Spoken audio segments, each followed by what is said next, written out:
Mais c'est quand même dingue de se dire qu'une identité, ça tient à pas grand-chose. Je veux dire, un bout de carton, un peu de plastique et boum, je suis française. Oui, mais tu sais qu'une identité, c'est pas que une carte d'identité. C'est aussi savoir d'où on vient, qui on est et qui on devient aussi. Ça devient philosophique ton histoire. Philosophique, historique, social et même théâtral. Viens, on va voir un spectacle qui va nous faire voir la France différemment et ça va nous faire du bien.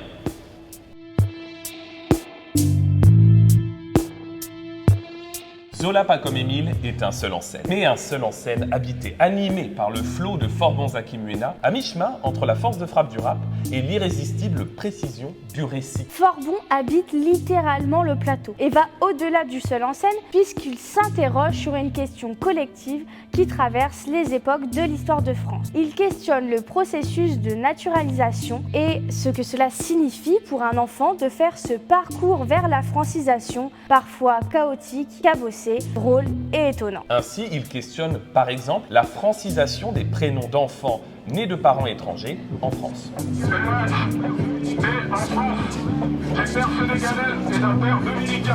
Forbon-Zakimuna est un homme de théâtre et surtout un homme de récit.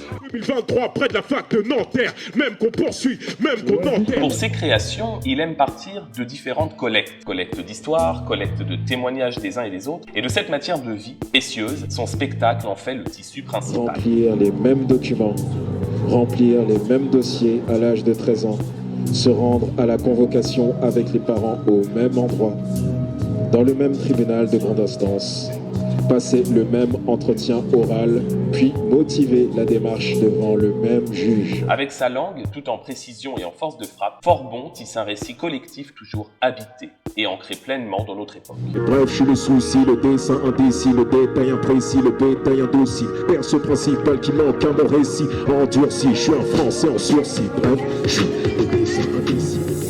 Forbon va peu à peu dérouler le fil administratif et émotionnel qu'il a dû emprunter pour récupérer son prénom complet suite à sa demande de naturalisation. Et dans cette autofiction, dans cette histoire personnelle, Forbon est allé chercher des résonances collectives grâce aux témoignages de jeunes adultes et d'adolescentes entre 13 et 18 ans qui ont connu des chemins de vie similaires. Oui, et ce terme de résonance est particulièrement adapté. En tant qu'artiste complet, Forbon fait résonner sa voix dans un entrecroisement du récit et du rap pour faire vivre ces histoires pleines d'humanité. Et c'est dans cet entrecroisement d'histoires qu'il se place naturellement en maître de cérémonie, mais surtout en révélateur de visages invisibilisés. Alors, il n'y a pas de doute, le mercredi 19 novembre prochain, vous viendrez avec nous pour entendre cette voix si singulière, mais qui fera résonner toutes les identités et tout leur parcours à la faïencerie.